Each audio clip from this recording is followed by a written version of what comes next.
My name is Mr. MegaManFan, and I am not what you would call an influencer. I did not get an Analogue Pocket ahead of time. I'm not mad about that because I still managed to get a pre-order and I got notification that it was shipping this week. So when those review embargoes lifted and every big YouTube channel put up their review of the Pocket, I was like, that's okay. I don't have fear of missing out. I know I've still got one coming. And if you weren't part of that first batch of pre-orders and you have to wait for fulfillment in 2022 or 2023, I'm sorry. I know that sucks. Global parts shortages suck, and trying to get things that are scarce in quantity sucks. But Analogue products, even though they can take a while to get and can be hard to get, they are worth it when you get them. I have never had one that I didn't like, and I suspect I will like the Analogue Pocket as well. But just to reiterate, I'm not an influencer. I did not get this in the mail from Analogue. I paid for everything you see in this video myself, so if I hate it, I'm going to say so, and if I like it, I'm going to say so. These opinions are entirely my own, with no editorial oversight from Analogue in any way. Now, one thing I have noticed from people who've done their own Analogue Pocket reviews on their channels is some people are having issues with the dock. It doesn't seem to want to sync up with their Analogue Pocket. So to that end, before I use my dock, I will update the firmware on the Pocket and on the dock. Both have had firmware releases in the last few days since the units started shipping out, and they're very easy to find. Go to any search engine you like, DuckDuckGo, Google, etc., and type in Analogue Pocket Firmware Update. It will take you directly to Analogue's website where you can download said updates. They are really easy to install. For the Pocket, you put it in the root directory of a clean micro SD card. I formatted one fresh for the purpose. It might work even if you don't. I'm not saying you have to, but that's what they recommend. So I went ahead and used one that was completely blank except for the firmware update. And I put the file in the update in the root directory. Then you put the micro SD card in the slot on the right hand side of your Pocket. Make sure it's not on. If you were using it before you did the update, power it down completely. You do that by holding the button for several seconds to turn it on or turn it off. So don't have a game in there, don't have it turned on, make sure it's completely off, put the micro SD card in there, and then power it on. It'll show you that it's updating, it'll put a progress bar on the screen, and then it will automatically reboot itself when it's done. The dock does not automatically reboot itself, but here's a pro tip. If you want to make sure that it is updating, plug in the HDMI cord first and hook it up to your TV and turn the TV on. Make sure you've got the correct input selected. Then use a USB-A thumb drive.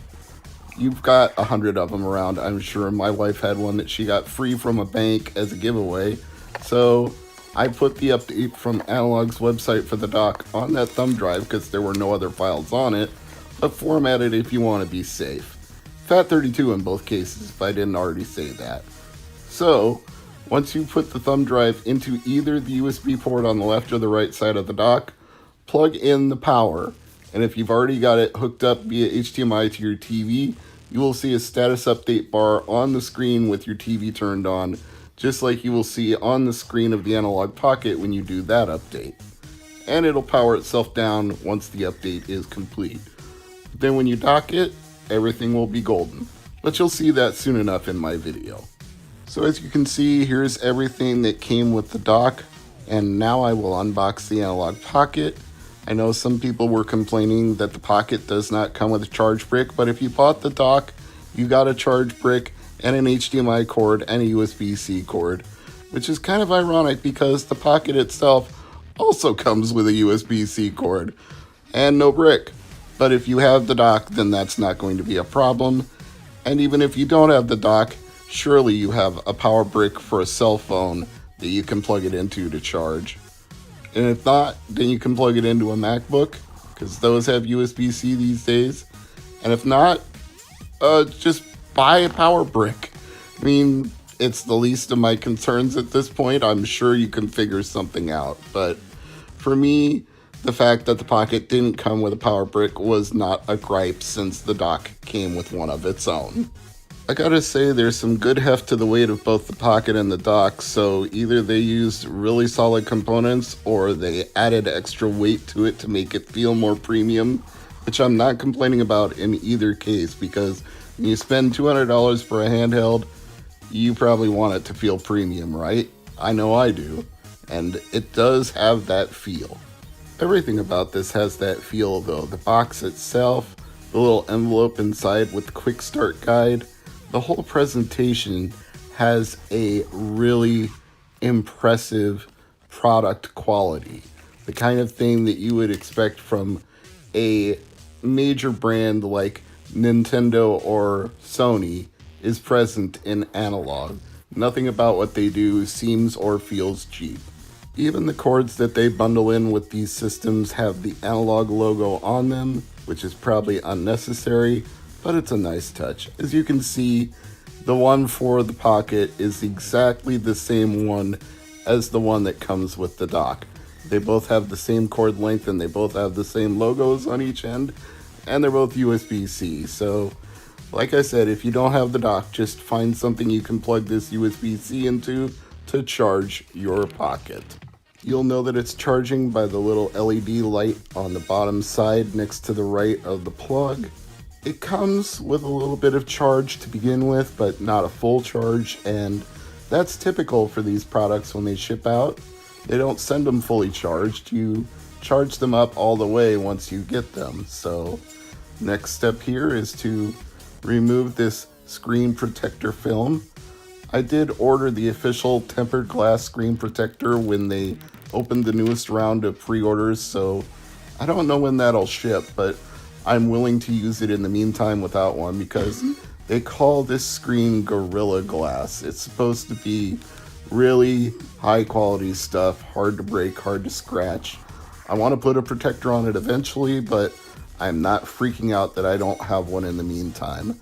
The same goes for the plastic protective hard case that they sell. I ordered one of those.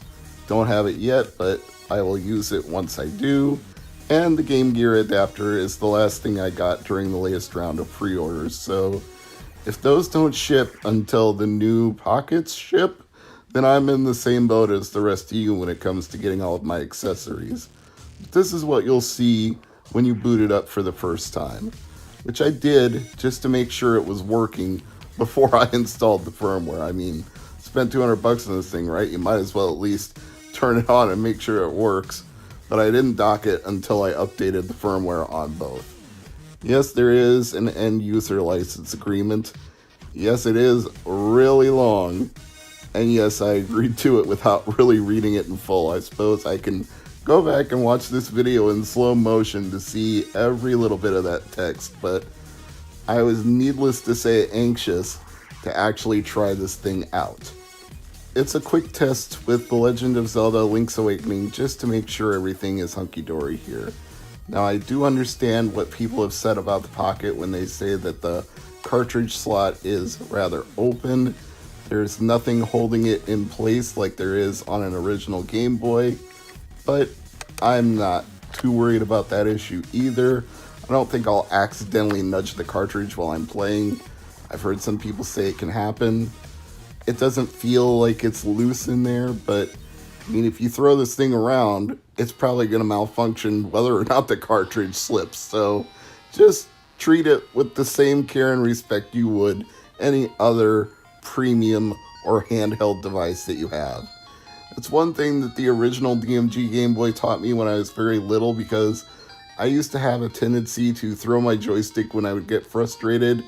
And once I had a Game Boy and realized that was not really replaceable, when I would get frustrated and I'd feel that temptation to throw a joystick, I'd be like, no, if this thing breaks, it's my own fault. And I would control my frustration.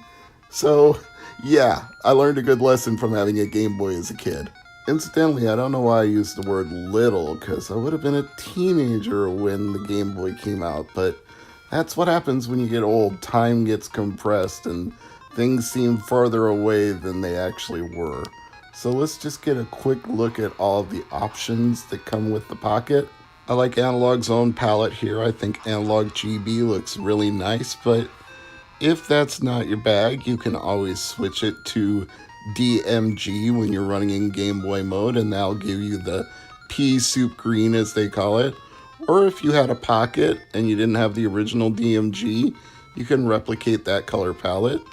If you have the light, if you grew up with a light because you lived in Japan, or you imported one like I did, you can recreate that glowing blue screen. And just for shits and giggles, I guess, there's one called Pinball Neon Matrix. Some people say that that looks like Virtual Boy. I suppose it does. I never had a Virtual Boy, but from the videos I've seen of a Virtual Boy, it definitely had that red on black look when you look through the lenses on either side.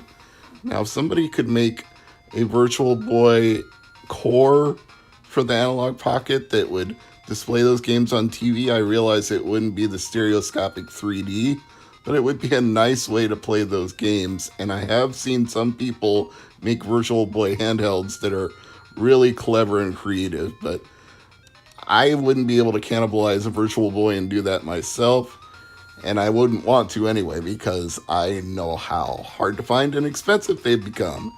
You can shrink your picture all the way down to a size of, I don't know, a postage stamp if you really want to.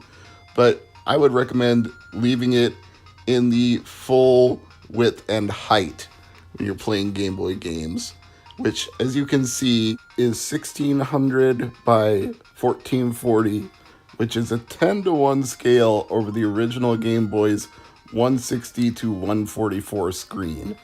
And that is very much on purpose on Analogue's part, because they can display each individual pixel and recreate the original authentic Game Boy look down to pixel by pixel accuracy, just scaled up 10 times over.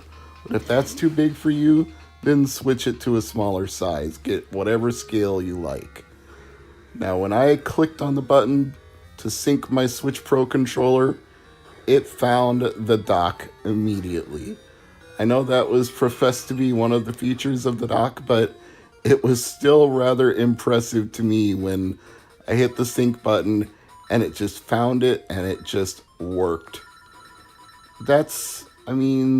For the longest time, people have complained that the Game Boy player is difficult to find with the disc and useless without it unless you have customized your GameCube and done, I guess I would call it a jailbreak, but essentially you use a micro SD card in the memory card adapter and you have a Legend of Zelda save file that causes the GameCube to boot to the memory card. It's a hack. It's a workaround. And then you can use the Game Boy player without the GameCube's boot up disc. But how many people are going to go to that much trouble? They're either going to buy a Game Boy player with a disc, or they're probably not going to buy a Game Boy player at all. And that has actually become prohibitively expensive.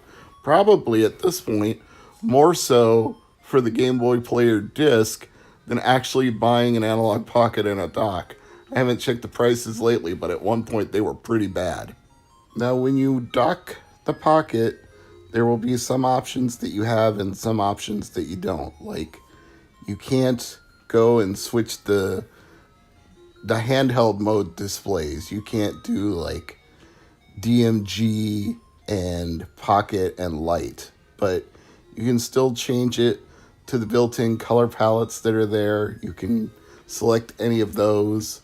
You can change how zoomed in the picture is. You can change whether or not you force it into original Game Boy mode or let it run on a Game Boy Color, which will cause it to have the color palettes that the Game Boy Color recognized by default when original Game Boy games were inserted. Or if they're color games, they will of course have their full Game Boy Color palette. And it should be noted that there is a core for each one of these things on the Pocket that emulates that hardware. And that's why field programmable gate arrays, or FPGA, are really important when you do this kind of thing, because it's not software emulation, it's the actual hardware recreating the circuitry in these original handhelds on a one-to-one basis. That's not 100% compatibility, which I know is sometimes used as brag for FPGA, like it's archive quality, they say. Well, that's bullshit. We all know there's going to be edge cases where something doesn't work in FPGA. But the nice thing about Analogue is that Kevtris is really committed to making these cores as close to 100% as he can. He is constantly working on things, testing out edge cases, trying to iron out the kinks in any core that he makes for any Analogue product.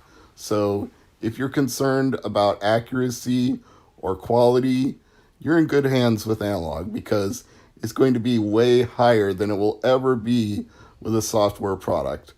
No offense to Hyperkin and their whatever they called their box that they plug into the TV and put Game Boy games and Game Boy Advance games in, but that was not accurate. Even at the beginning and even after firmware updates, it was way off.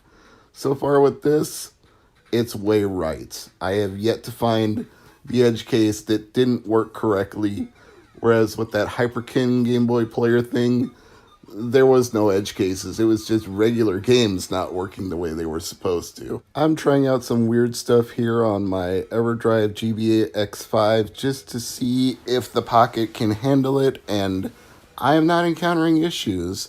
The Sega Master System emulator that you can put on a GBA Everdrive, that obviously worked just fine because I was playing Fantasy Zone, so we know that works. And we've got NES games on here, which are not going to be super accurate when they're emulated through a Game Boy Advance, because the pixel ratios are not the same, the sound engine is not the same, so this is not comparable to playing actual NES games on an Analogue NT Mini Noir. But if you wanted to play NES games on a Game Boy, you probably wouldn't be playing them through the dock on an Analogue Pocket anyway. It's kind of a kludge. It's just there because it can be done, not even necessarily because it should be done. I feel like the Sega Master System version of emulator on Game Boy Advance is far better than the NES one, but your mileage may vary. Now here's something fun that a Game Boy player can't do that an Analogue Pocket through a dock can do: Game Boy Advance video. I haven't seen anybody else test this yet. I'm not saying I'm the first, but if they have, I haven't seen a video showing it. And yes, not compatible with Game Boy Player, but with an Analogue Pocket and a dock, it sure is. So get those Game Boy Advance video carts out and put them in your pocket, and you can actually watch them on a big screen TV. The Game Boy Player never let you do that. Never, ever, ever. It was not allowed. So I would say edge case is confirmed for me, or in other words, Analogue Pocket does what Nintendo don't. I'm going to try some of the Game Boy Advance and Game Boy accessories that I have later on, but I think for my first day with the Pocket, this is a pretty good overview of the things it can do. It can run original Game Boy games, it can run Game Boy Color games, it can run Game Boy Advance games, it can run Everdrives, it can run Game Boy Advance video carts. It can do anything. I am not disappointed with this product. It feels really nice in the hand when you play it in handheld mode. It works perfectly when you dock it in docked mode. And it's just like the Nintendo Switch. When you take it out of the dock, it transfers to the screen. When you put it in the dock, it transfers to the TV. They clearly knew what they were doing when they engineered this product, and I commend them for that. But I will say, in conclusion of this non-sponsored, self-funded review, that it wasn't cheap. It's $200 for a Pocket and $100 for a dock. Actually, let me correct that. It's $220 now, because the latest round of pre-orders, the price went up $20 due to the part shortage and the global situation. So it's not cheap. getting an original Game Boy is going to be cheaper, but once you start modding it with backlight kits and IPS screens, it might end up costing the same or more as a Pocket and wouldn't be able to do all the things that a Pocket can do. And one of the things this dock can do is go to sleep and wake up with the power button on your Switch Pro controller. I didn't even realize that would work. I just tried it to see if it would work like the Switch, and it did. I'm impressed. I feel like my money was well spent. Hey folks, Mr. MegaManFan here. I've had some viewer requests since my Analogue Pocket review went live, and one of them was to test the Everdrive GB-X7, particularly Revision C, which is the one that I own, so that's a good coincidence, because apparently some people have issues with this working in their Analogue Pocket, so I'm going to try that and a few other things, some that you can already see in this picture and some that you can't. And I'm going to see what works and what doesn't, but let's start out with the Everdrive since that seems to be the one that's the most troublesome for folks. I saw other videos saying that Everdrives worked just fine, and the GBA X5 certainly worked when I tried it, so I don't think that's going to be an issue, but I guess there's one way to be certain. Let me get this white balanced a little bit. Play cartridge. OS loading. Yeah, it appears that it works just fine. Let's try a random Game Boy game here. Select and start.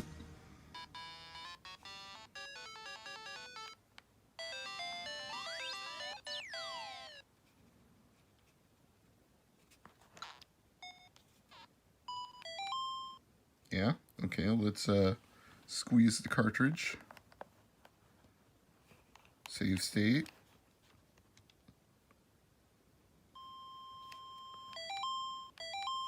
And let's squeeze it again. Load state.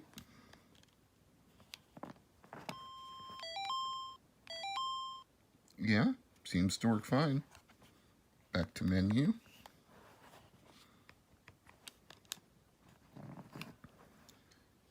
Yeah, I'm not seeing issues here.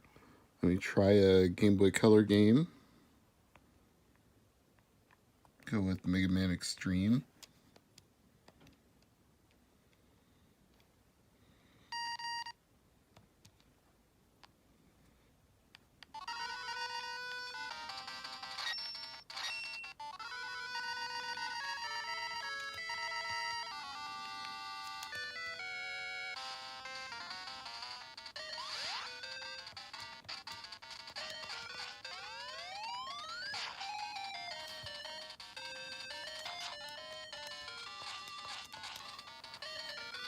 Okay, let's try again with the squeeze. Save state.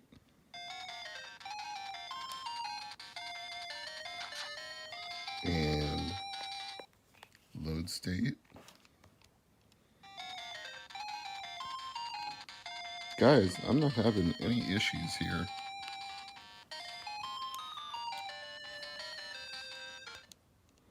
I think the only thing that the Everdrive can't do is go into sleep mode, because I believe you get a warning that says it will not go to sleep because the Everdrive is not supported.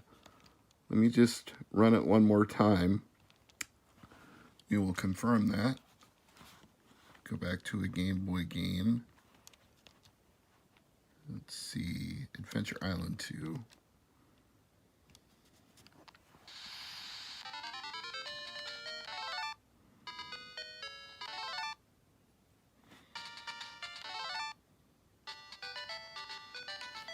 Alright, I'll hit the sleep button over here on the side. Yeah, sleep mode is not supported by this cartridge. So, what issues are people having that the Everdrive isn't working for them. I'm not sure, but in my case, it seems to be fine. Let's try the Game Boy camera. I'm curious about this one as well. Probably going to be a little wonky since it's designed for an original Game Boy, or maybe a Game Boy Color. But maybe it'll just work right off the bat.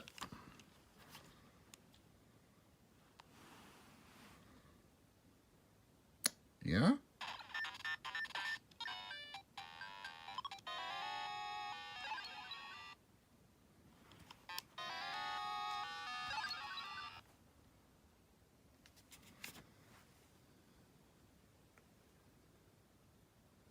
That is the most pixelated possible view of a game room.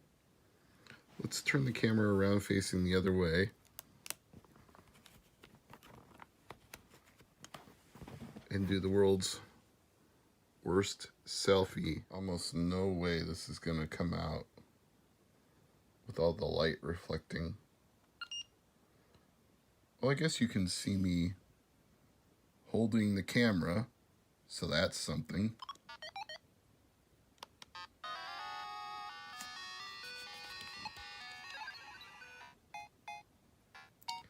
Yeah, seems like the camera works.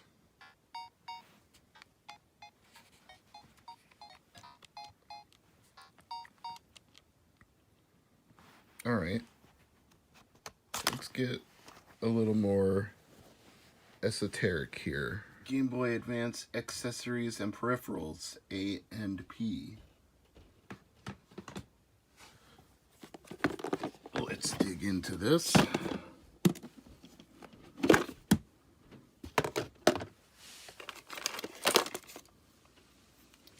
No, because I've already seen that you have to cut this thing up to make it fit with the pockets, so won't be doing that.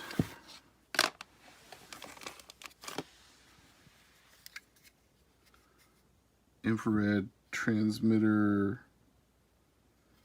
I don't know if I have a game fit because, once again, it's not the right size for this. So somebody's going to have to make an adapter for some of these accessories if they want to plug them into a pocket. Let's see what else we got here. Oh, the e-reader. Now that would be an interesting test. And I don't think I'll have to ruin any cables for that. Okay, let me get this thing out. So I think I'm going to need a second Game Boy linked to the pocket. Now, do I have the proper Game Boy to Game Boy cable here? No, that's a charger. All GameCube ones? Yeah.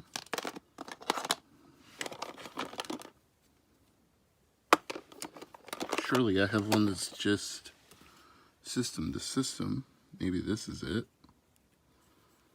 With a rubber band that's falling apart. So from my testing, either this only works with the Analogue Pocket link cable that they sell themselves, or my link cable is bad, because I tried my very best to get it to communicate with Super Mario Advance 4, Super Mario 3. I dug out the old original style Game Boy Advance that the e-reader fits in. I used the link cable that I had and connected it to the pocket. And unfortunately, it just wouldn't play ball.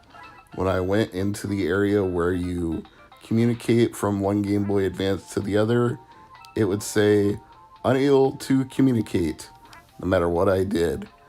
And this made me think that possibly my e-reader was defective, but again, it has to be either the cable or it only supports the official analog cable, because I scanned in the cards for Clue Land and the game runs just fine.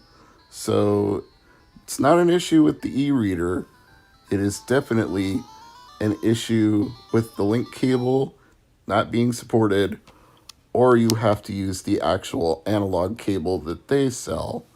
Somehow I think it's probably the latter, but that's the limit of the testing that I'm able to do today. So we're 2 out of 3. The Everdrive GBX7 works fine, and Game Boy camera works just fine, but trying to do any sort of e-reader communication between a Game Boy Advance and the Pocket doesn't seem to be possible unless you use Analogue's own cable. But I could be wrong. Well, hey there folks, it's Mr. MegaManFan, and I feel like trying out some more things with the Analogue Pocket, so it's exactly what we're gonna do. Let's start out with Yoshi Topsy Turvy, a game with a motion sensor built into it, so this should be a good test case for Analogue Pocket being able to handle weird Game Boy Advance games, but we won't stop there. I'll try several others too. Fits in there just fine, of course, although some people may not like that fact that it tends to not be snug in there compared to a Game Boy Advance, but I mean, you take what you can get. At least you can play Game Boy Advance, and Game Boy Color all with this one device, right? Ooh, gotta adjust the white balance here. Press any button to continue. Choose the system that you're using. Alright, let's go ahead and calibrate this. Yes, I do want to calibrate it.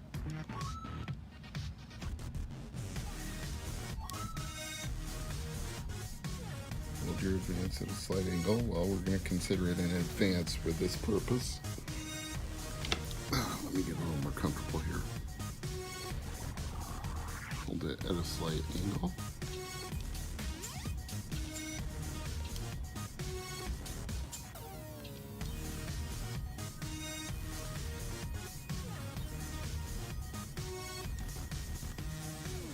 That looks like he's standing straight.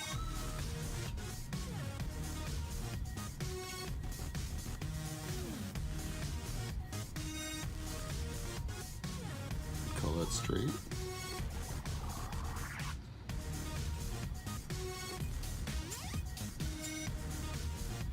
Yep. Well, I would say this works fine. How about we give Drill Dozer a shot? This one's got a rumble feature in it, so we'll see if it rumbles while I'm playing.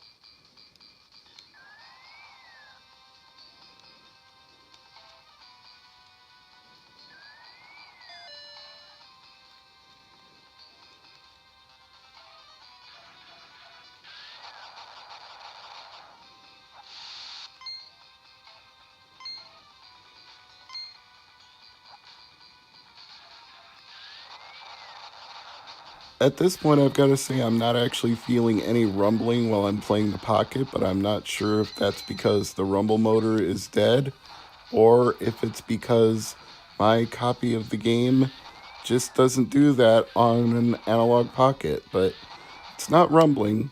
It's not a big deal to me because the game still works, but I will go back into the settings and make sure that I did turn it on because I'm pretty sure I selected rumble on, but I'll go look.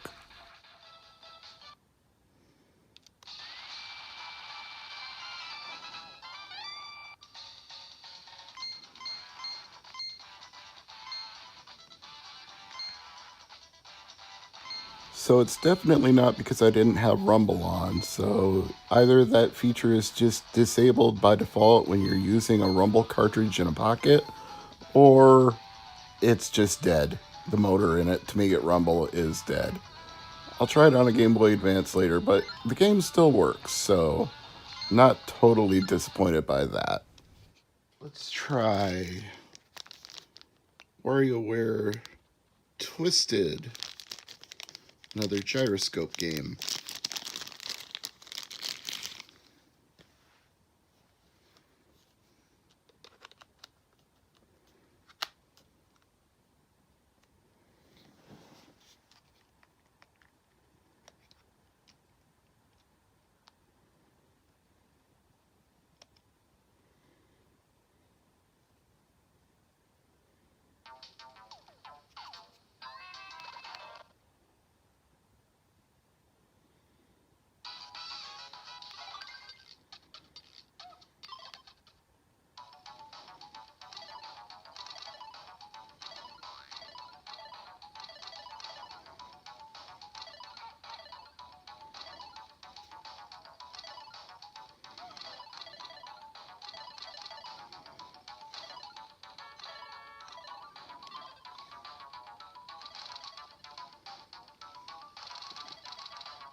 I'm gonna lose this at some point.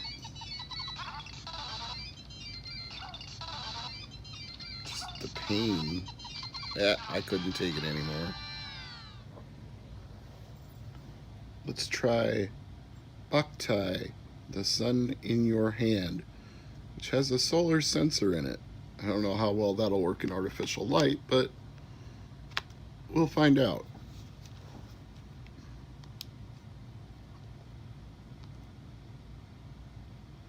Error. Okay.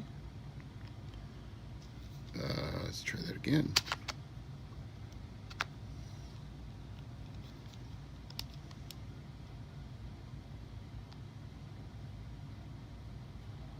Must not have had it inserted all the way.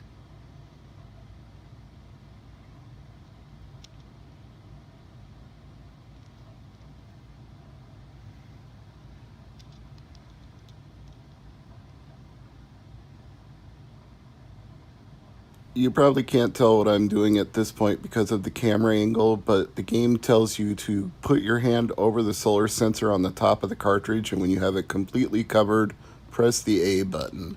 That's the way it calibrates the light level while you're playing the game.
Solar Boy seems to work.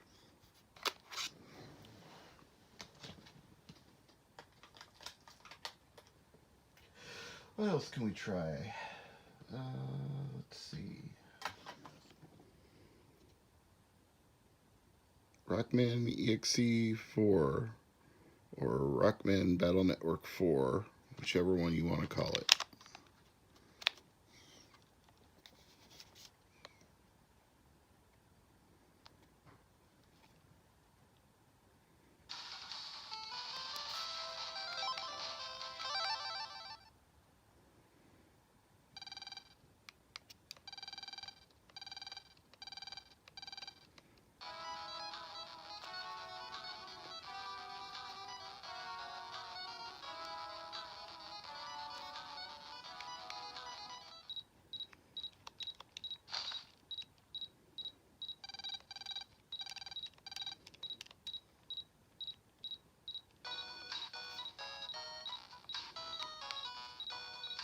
Yeah, this seems to work fine too.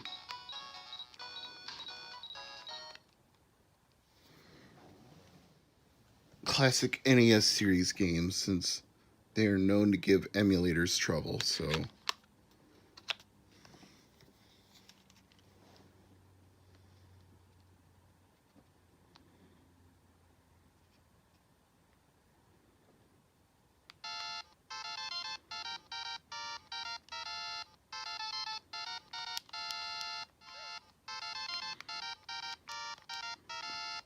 yeah, that works fine too.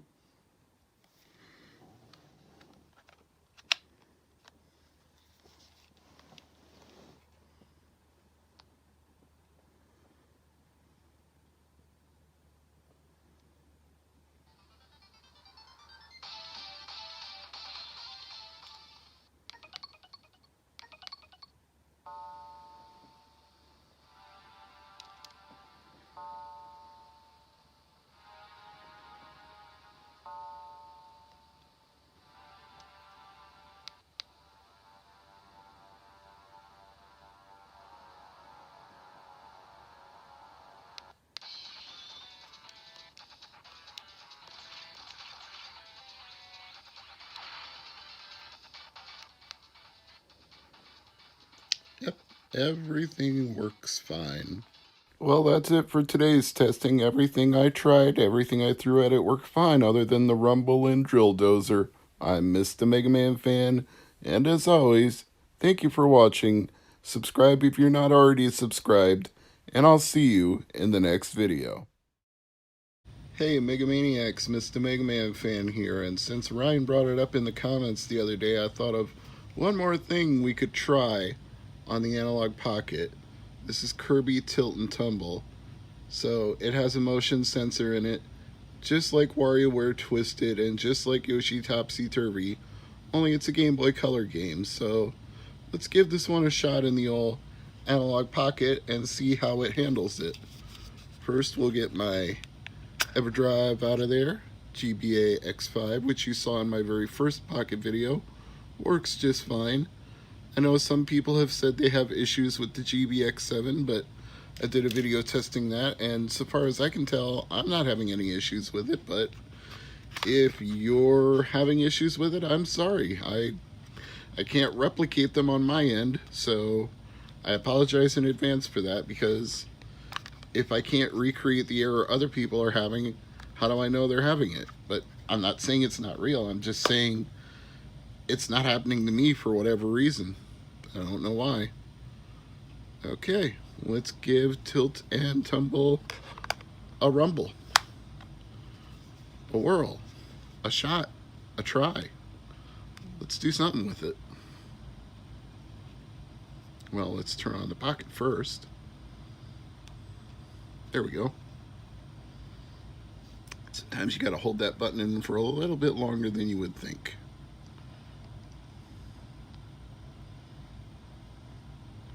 Hold your Game Boy flat, then press A.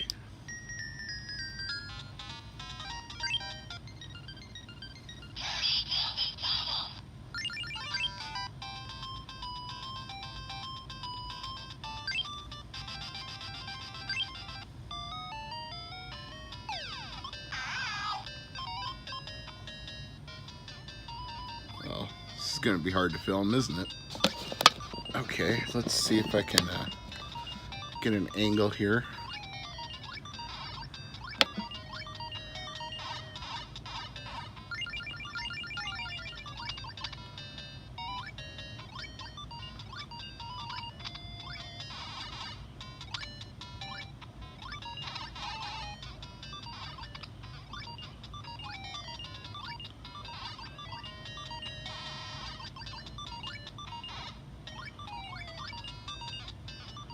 Yeah, it seems to work fine to me. I'd say that's Kirby Tilt and Tumble confirmed. I'm Mr. MegaManFan. Thanks for watching.